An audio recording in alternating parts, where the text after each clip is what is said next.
The jury has just reached a verdict in Michael Dunn's Loud Music murder trial. The judge declared a mistrial on the murder charge against Dunn. The jury did find Dunn guilty on 4 counts. That includes 3 counts of second-degree attempted murder. The woman who sheriff's investigators say is responsible for the death of a man from out of state is out of jail tonight. She's got the right idea. That's a good attitude to have about it. As of today, no one from MCS Yuma was available to comment on camera about this sonic boom. Those numbers are provisional, but they are also showing a very clear lead in the race for those 3 seats. One man is recovering from his injuries tonight, and another is behind bars. If pills like these stay out of your water and out of the wrong hands.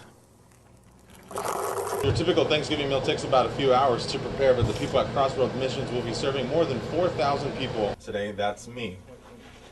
It looks like Kelly's kind of showing me up with this costume out here. Yuma County Sheriff deputies arrested Gene Ellis and Niall last week. Now this case is in the hands of prosecutors. Say you should shy away from supplements that claim to prevent or treat concussions. The holidays are full of joy, but if your cup is full of booze, officers say they will find you. We all loved her so much. And that's going to be the hardest part, is to wake up every day knowing that, we're not going to get to see our friend anymore. For the friends and family of Jennifer Silva, it was a day of mixed emotions.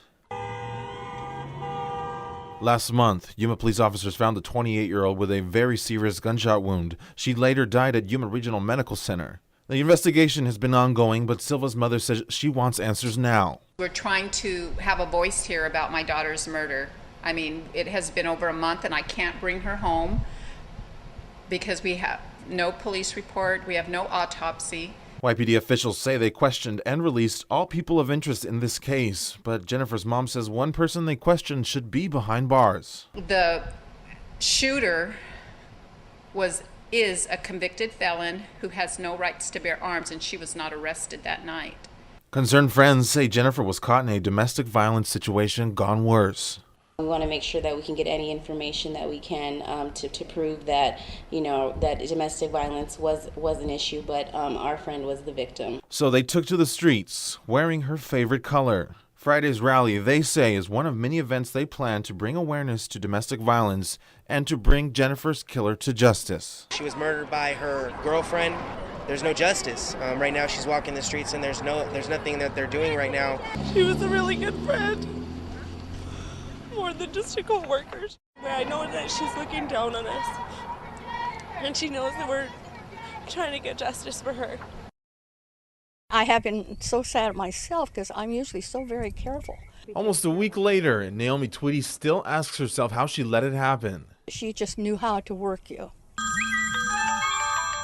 She says the caller claimed to be a Verizon representative and said she owed some money. She says, well, it's been late, and if you don't pay, your service will be terminated immediately. Tweedy ended up giving the caller her debit and credit card information. It wasn't until the next day she got suspicious. Saturday evening, I was talking to my next door neighbor and telling him about it, and he says, that doesn't sound right to me.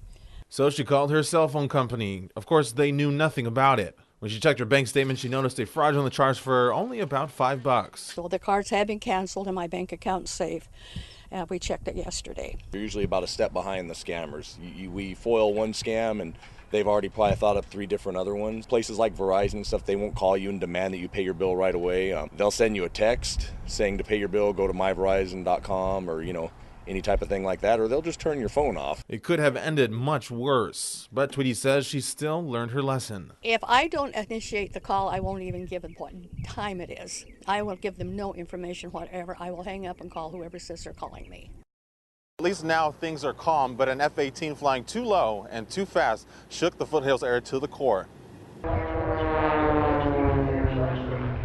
It's a pretty typical sight for people in the Yuma area. From crop dusters to military planes, our skies are buzzing constantly with activity.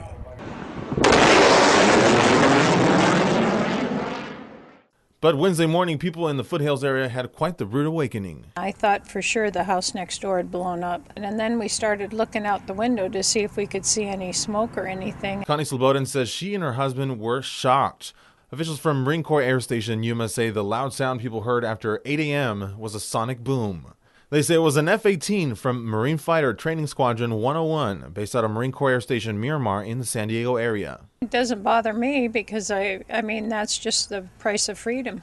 Of course, you know, the dog, it goes nuts because she's afraid of any kind of booms. It's probably a lot less than the golf balls that hit my roof. And she's got the right idea. That's a good attitude to have about it. As of today, no one from MCS Yuma was available to comment on camera about this sonic boom, so we don't know if you're able to expect another one. That's the latest. We're live from Yuma. I'm Nico Santos, News 11.